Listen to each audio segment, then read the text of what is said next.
Boa noite. Como é bom sentir a presença do Santo Espírito, amém?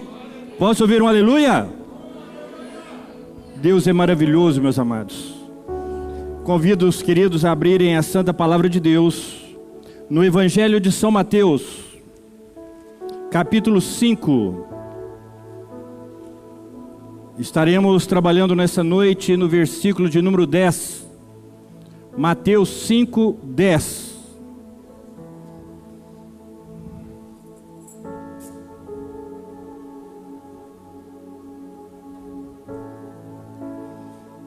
Diz assim a palavra do Senhor: Bem-aventurados perseguidos por causa da justiça, pois deles é o reino dos céus. Bem-aventurados são vocês quando por minha causa os insultarem, perseguirem e levarem todo tipo de calúnia contra vocês. Alegrem-se e regozijem-se, porque grande é a recompensa de vocês dos céus, pois da mesma forma perseguiram os profetas que viveram antes de vocês. Curva a sua cabeça. Deus querido, Deus santo, Deus amado, nós queremos te louvar, ó Deus. Papai, queremos te agradecer principalmente a Deus e primeiramente pela presença do teu Santo Espírito nesse lugar. Que louvor maravilhoso, como foi gostoso, Senhor, sentir a tua presença, ó Deus. Nós estamos já, Senhor, com o coração transbordante, ó Deus, de sentir o Senhor junto conosco, saber que o Senhor está aqui, ó Deus, o Senhor está cuidando de cada um de nós, assim como foi falado, ó Deus, o Senhor está abençoando cada um de nós, ó Senhor. Muito obrigado pela tua doce presença, obrigado, Deus, pela tua palavra, Senhor, mas eu sei que muito mais o Senhor ainda vai fazer nessa noite por nós, porque o teu amor por nós é imensurável, ó Pai. Deus, eu já me sinto grandemente abençoado pela oração que o presbítero Adeilson fez a meu favor, e eu quero clamar a Ti as Tuas bênçãos sobre a vida dele. Abençoa o deitar, abençoa o levantar, Senhor, abençoa, Senhor, aonde ele colocar as plantas dos pés, que seja abençoado, ó Deus, a vida aqui na financeira, acadêmica, Senhor, a saúde do teu filho, que seja grandemente abençoado. E eu quero clamar a Ti também, Senhor, que o Senhor possa estender essa bênção a todos os meus irmãos aqui presentes, a cada família aqui representada, que possam ser tocados pelo Teu Santo Espírito, aqueles que não puderam vir, que estão nos acompanhando pelas redes sociais, que o Teu Senhor possa impactá-los também, ó Deus, que eles também possam sentir a Tua doce presença, ó Deus, e terem as suas vidas também transformadas pelo Teu poder, ó Pai. Em nome de Jesus eu oro e Te agradeço, amém, e graças a Deus. Podeis assentar, meus amados.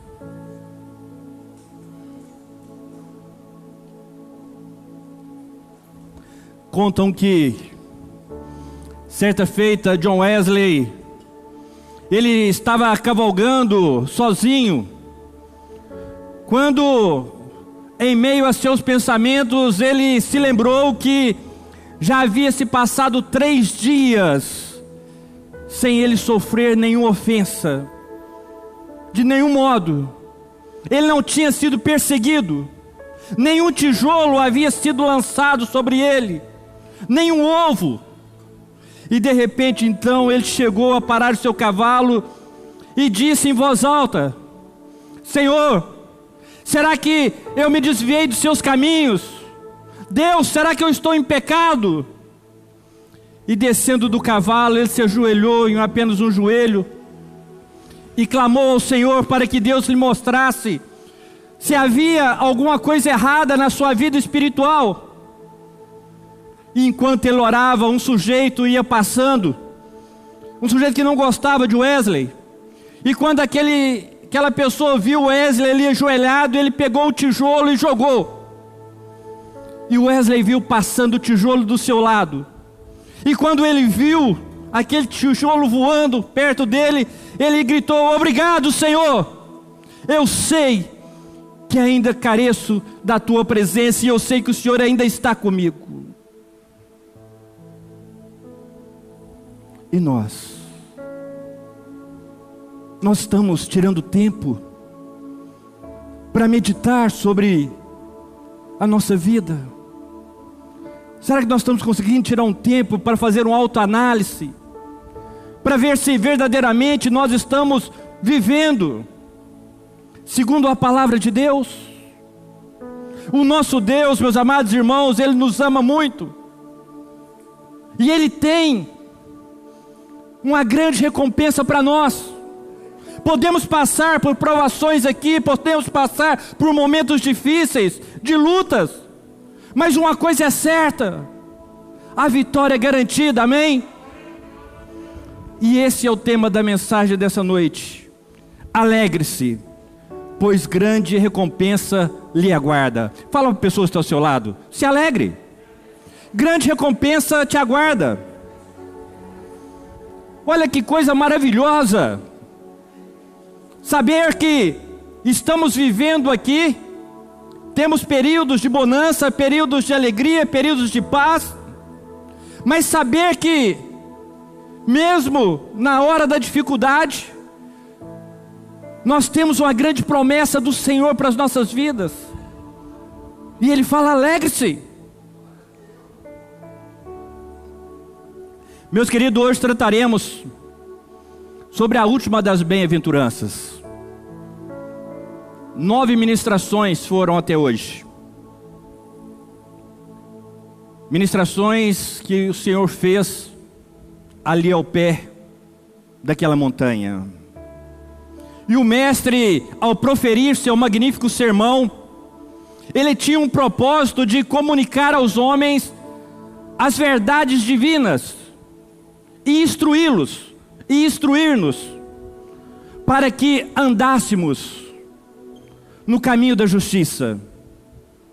Aqui o Senhor Jesus, Yeshua, Ele nos mostra uma grande preocupação com o destino da humanidade, com a conduta moral e social da humanidade.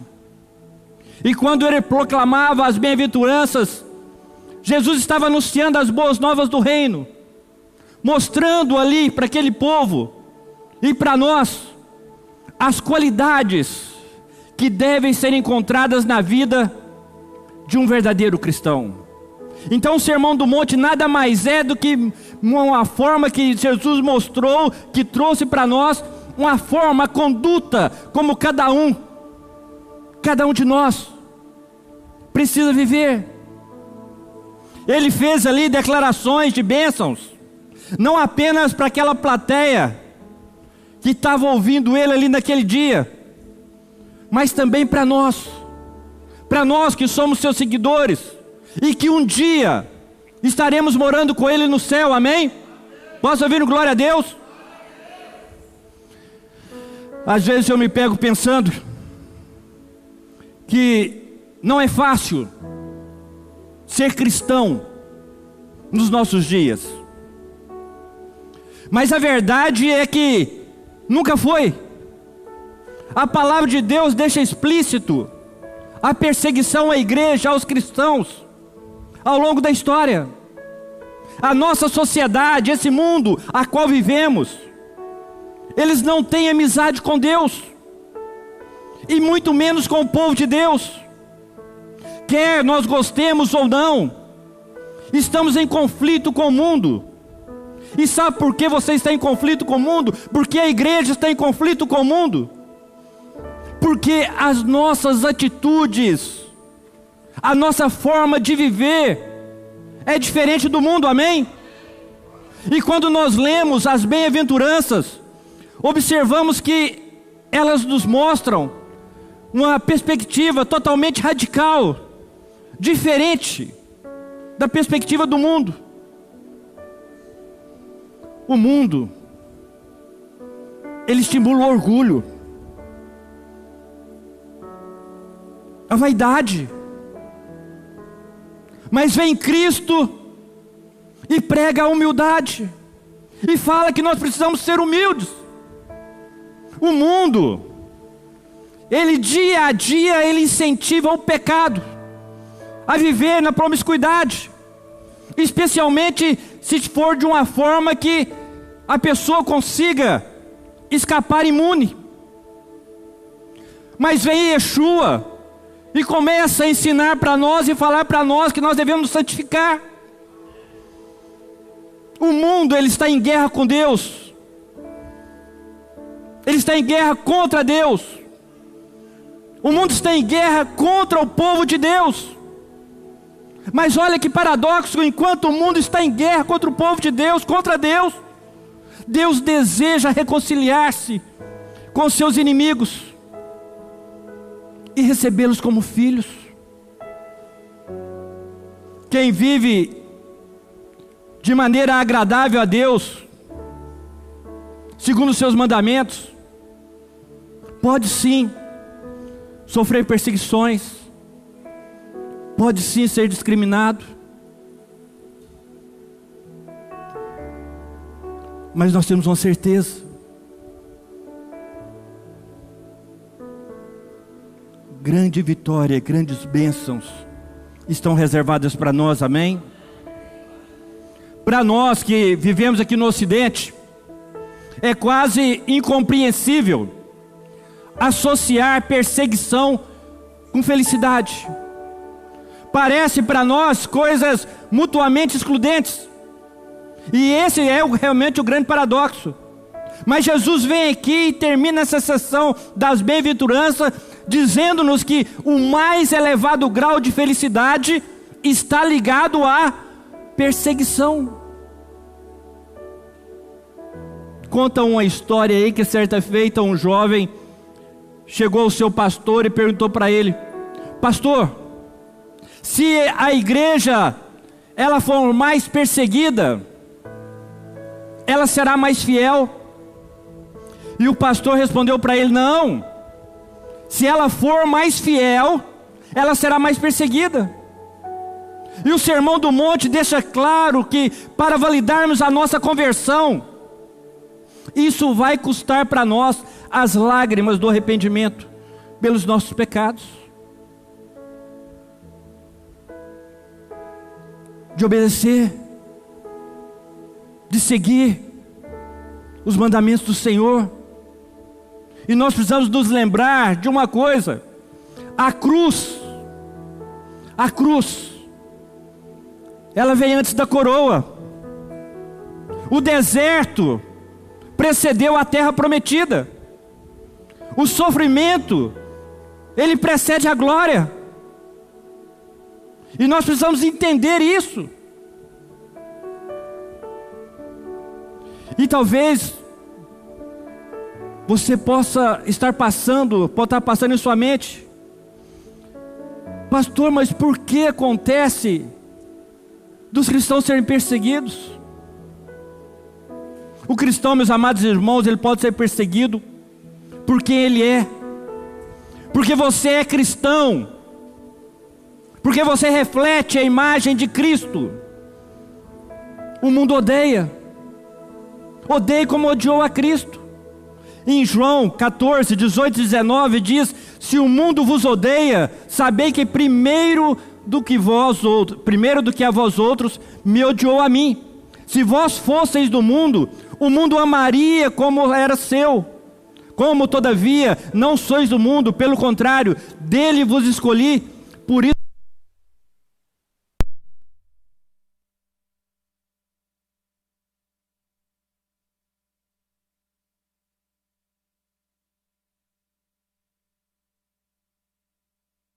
ponto também que o cristão pode ser perseguido por ser um pacificador.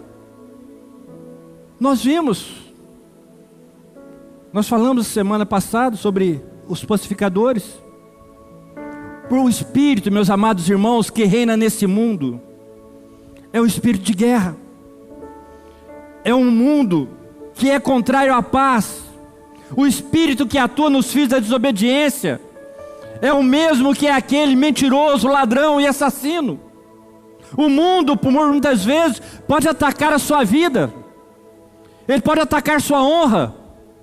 O mundo pode buscar te ferir com armas e com a língua. O mundo procura destruir a vida e a dignidade das pessoas de bem. E ao longo dos séculos a igreja tem sofrido perseguições. Nós vimos isso na história da igreja, na ministração de Apocalipse. Nós vimos como a igreja foi perseguida. Nós vimos que os crentes foram perseguidos em todos os lugares, em todos os tempos.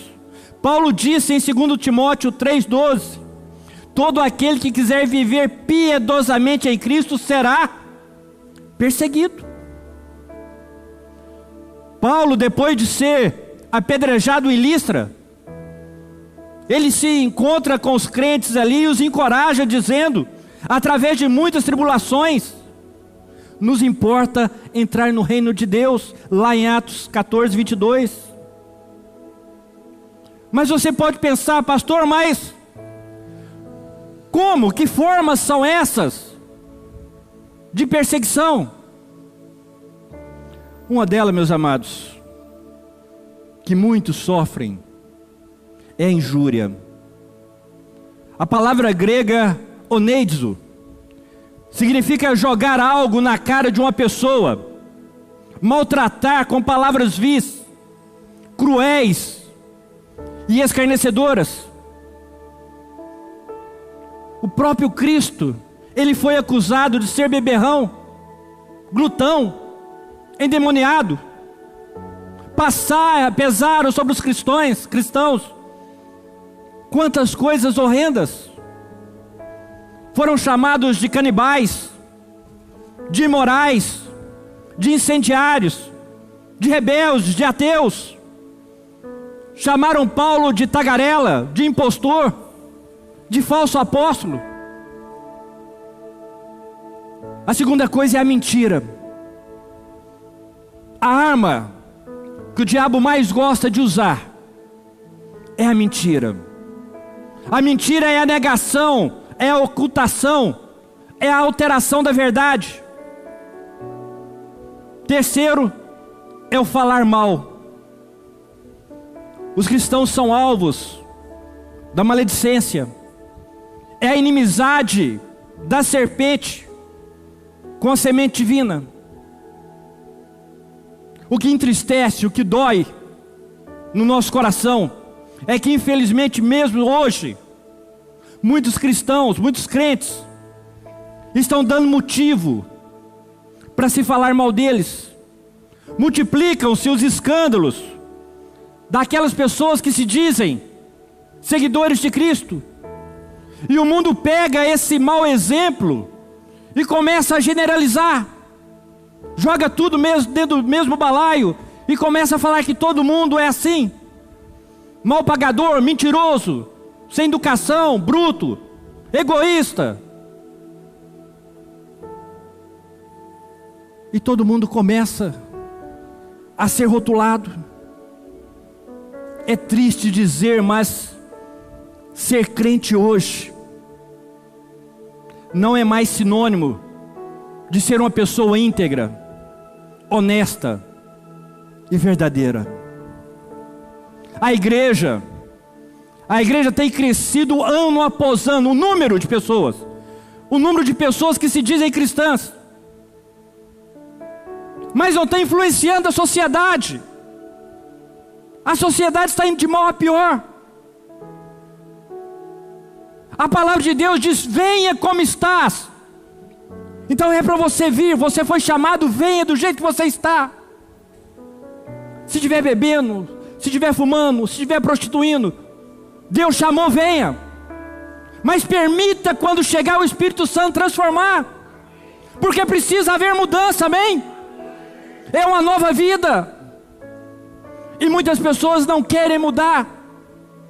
Como eu disse semana passada, tem os seus pecadinhos ali que gostam de cuidar deles. E aqueles colocam debaixo do braço para esses aqui, não, isso aqui não faz muito mal não. Amados, pecado é pecado. Voltando lá nos primórdios, nós sabemos que a perseguição, ela iniciou na igreja primitiva. E nós sabemos que a igreja primitiva foi implacavelmente perseguida. Eles foram expulsos de Jerusalém. Eles foram espalhados pelo mundo. Nero iniciou uma sangrenta perseguição. Quantas histórias nós já lemos e já ouvimos de Nero jogar os cristãos dentro do Coliseu e soltar os leões. Outros eram queimados na fogueira. Crentes eram untados com resina, amarrados ali no jardim de Roma, e depois colocavam fogo neles para iluminar o jardim à noite. Alguns crentes eram enrolados em peles de animais, e eles soltavam os cães para comer. Placas de latão quente, em brasa, eram fixadas nas partes mais sensíveis, mais frágeis do corpo. Partes do corpo eram cortadas e assadas diante dos olhos da pessoa. Isso era perseguição. Roma, nós vimos que Roma era adorada como Deus. Depois o imperador passou a personificar Roma, e os imperadores passaram a ser chamados de Senhor e Deus. Nós vimos também no estudo de Apocalipse que o imperador, ele era a personificação de Deus. E todos os romanos, eles eram obrigados uma vez por ano, todos os súditos do império, a queimarem incenso ao imperador num templo romano. E todos ali deviam dizer: César é o Senhor. Mas nós vimos também que ao longo da história os cristãos se recusavam, e eles eram considerados revolucionários, traidores, ilegais. Nós vimos quantos foram jogados de cima dos montes, dos penhascos. Nós vimos que quantos foram presos, torturados e mortos por causa de Jesus. E eu fico pensando hoje, as pessoas acham difícil ir para a igreja uma vez na semana, colocam dificuldade de vir adorar, de vir agradecer a Deus por tudo que Deus faz. É difícil uma vez por semana tirar 2 horas para vir estar na presença de Deus, falar: Deus, obrigado por tudo, obrigado pela minha família, obrigado pelo pão, pelo teto.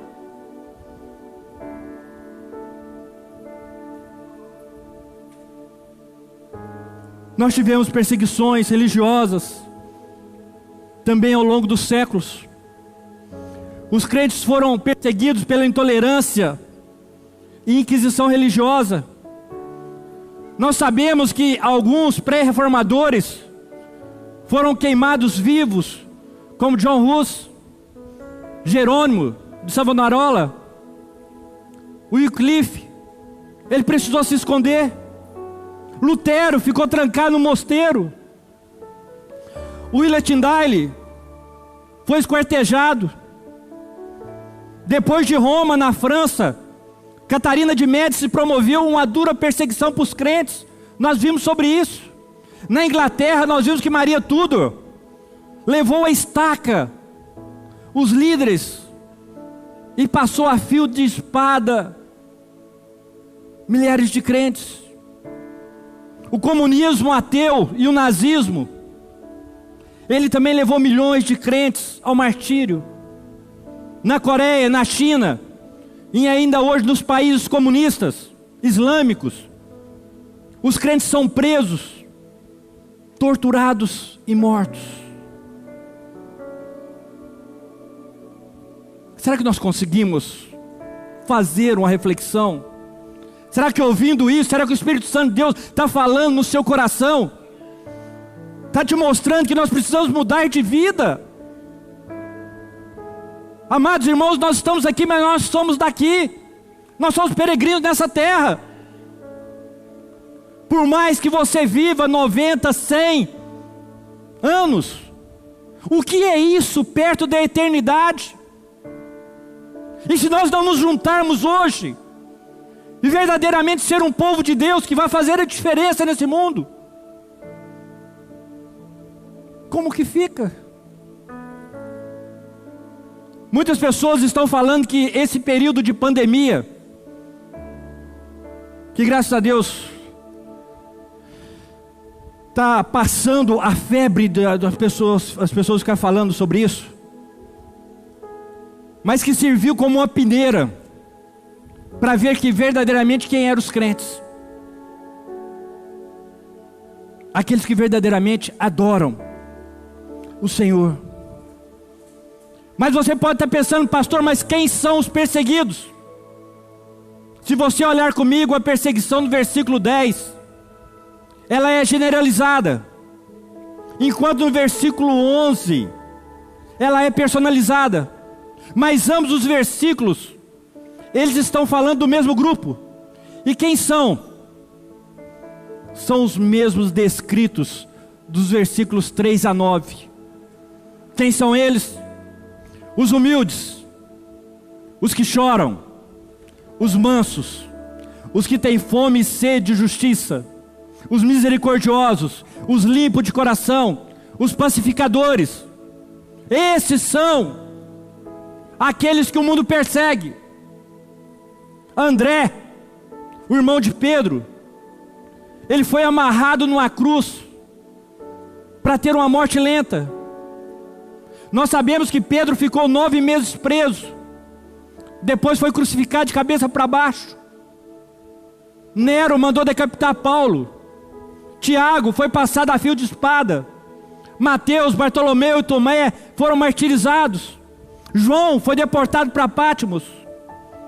Os apóstolos, eles se consideravam o lixo do mundo, a escória.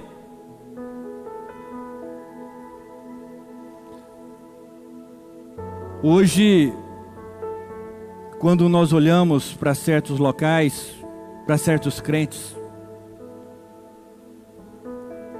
muitos querem ser estrelas. O mundo gospel está fabricando celebridades tão rápido como o mundo. Hoje muitos crentes, eles querem sucesso, querem as coisas espetaculares. Eu fico pensando se o apóstolo Paulo estivesse nesses dias, nos nossos dias, e chegasse em alguma igreja aí, e que ele fosse dar uma palavra, talvez ele seria apresentado assim: formado na Universidade de Gamaliel, doutor em teologia, poliglota, amigo pessoal de muitos reis, o maior evangelista do século, o maior plantador de igreja do mundo, dado como morto, arrebatado ao terceiro céu. Mas se nós olharmos a palavra de Deus, veja como Paulo, ele se apresenta as suas credenciais. Efésios 3:8, ele diz: embora eu seja o menor dos menores dentre todos os santos, foi-me concedida essa graça de anunciar aos gentios as insondáveis riquezas de Cristo.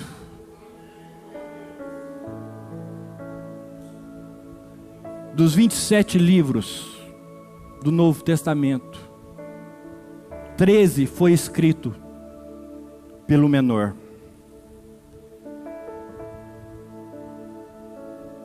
Ele se considerava o menor.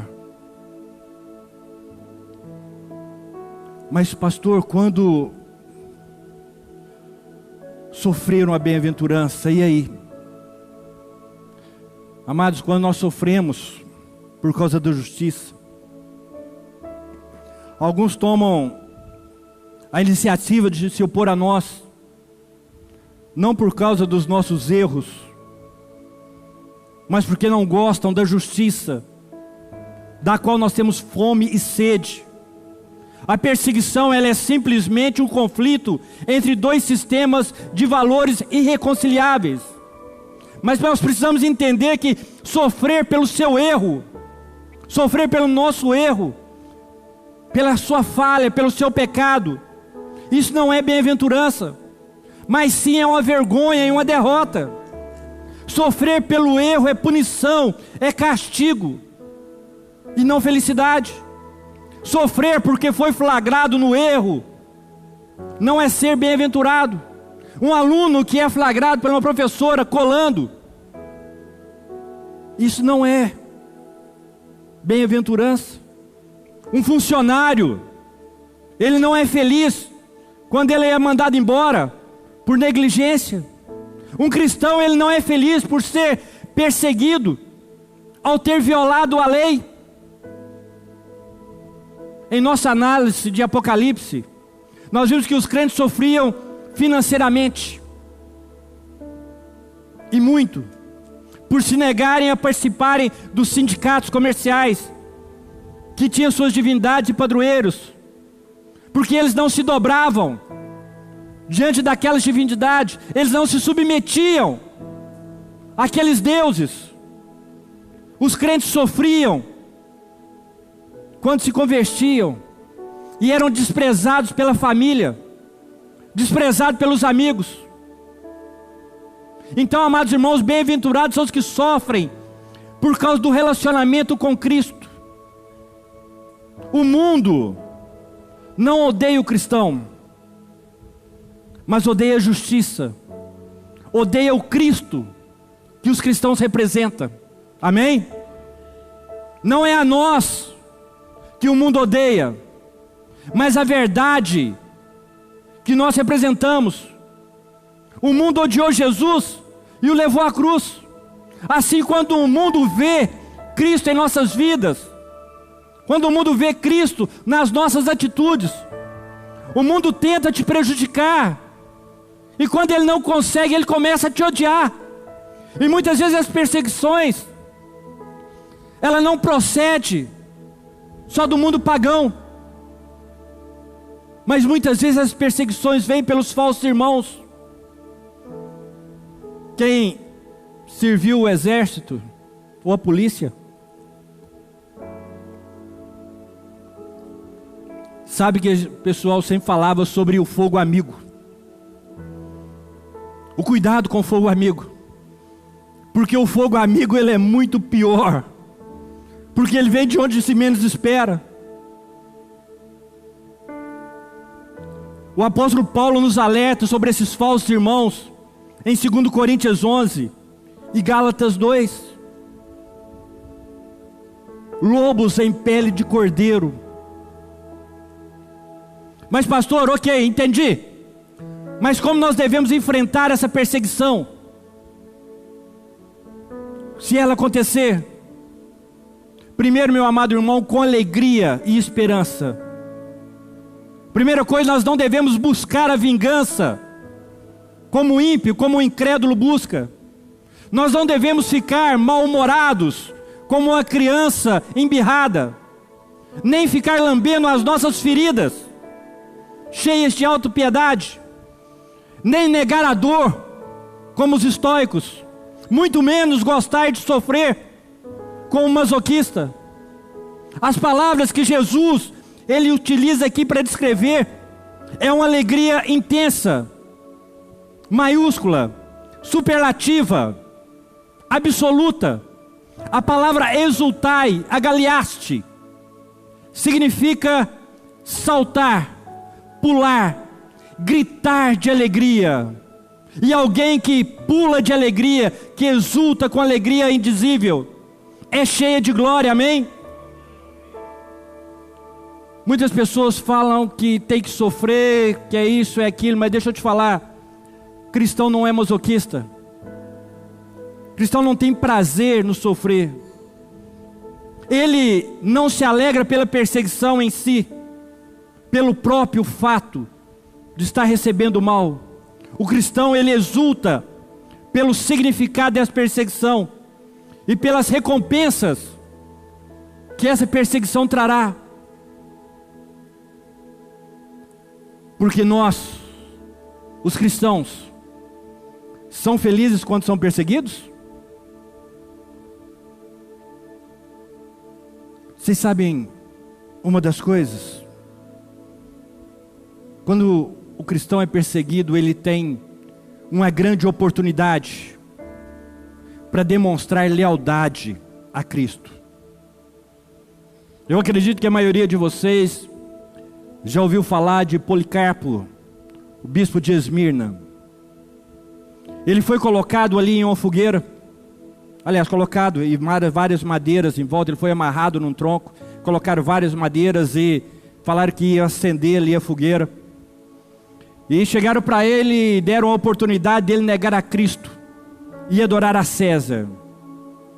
E Policarpo ali, ele disse: durante 86 anos eu tenho servido a Cristo e Ele nunca me fez mal. Como posso eu agora blasfemar do meu Senhor e Rei? E eles puseram fogo. E ele morreu glorificando a Deus.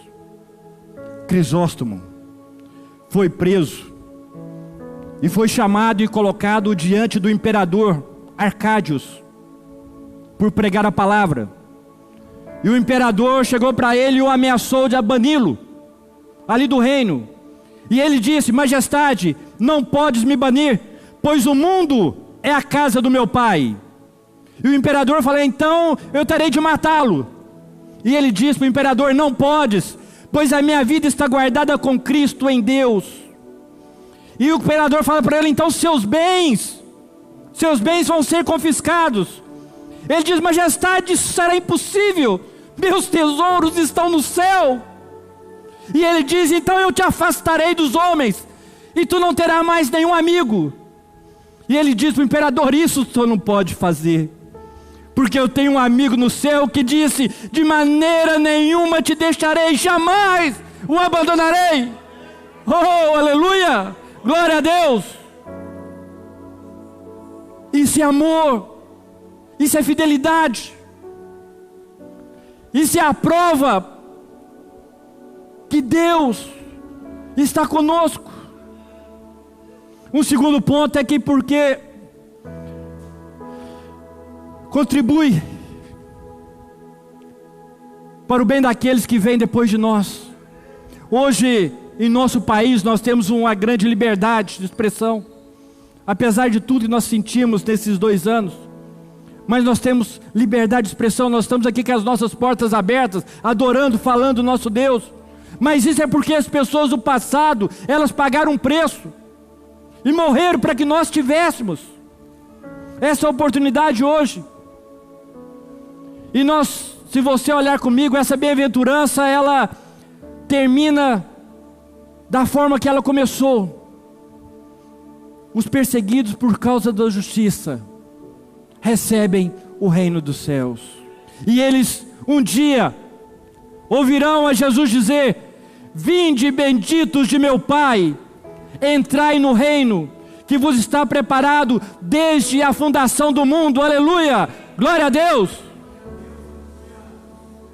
Amados, nós precisamos ter a certeza de que a recompensa não é somente nessa vida, mas principalmente na vinda vindoura, amém?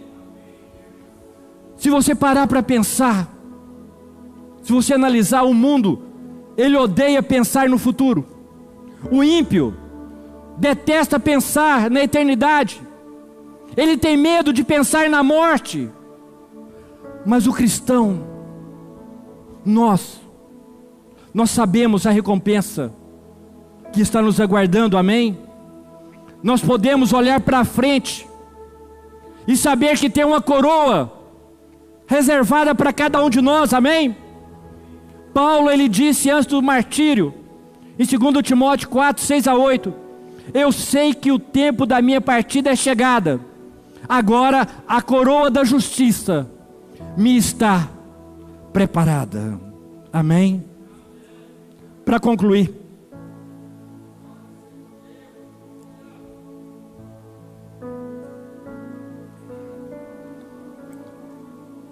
vamos ver algumas considerações finais sobre a última das bem-aventuranças. Por que a igreja é odiada? Porque a Bíblia afirma que nós somos a luz do mundo, amém? E talvez você possa pensar: pastor, que efeito que a luz traz? A luz, meus amados irmãos, ela expõe as trevas. O mundo, ele está em trevas. Logo a luz aborrece as trevas. E por que, pastor, que o mundo, ele odeia a igreja? Porque nós somos luz. E nós estamos expondo as trevas. Como o mundo está em trevas, ele odeia a luz. João 3,19 diz: e este é o julgamento. A luz veio ao mundo, mas os homens amaram as trevas e não a luz, porque as suas obras eram más. Quem pratica o mal odeia a luz e não se aproxima da luz, temendo que as suas obras sejam manifestas. Aqui nós vemos revelado que porque o mundo nos odeia, porque a luz,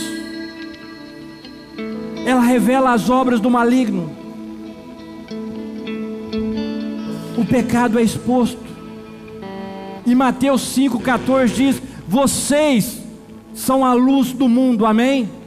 Fala para pessoas que estão ao seu lado: você é a luz do mundo. E quem que Jesus chamou de luz? Nós. Jesus nos chamou de luz. A luz, para ser luz, ela precisa ter as características da luz. Pastor, que características são essas? As bem-aventuranças.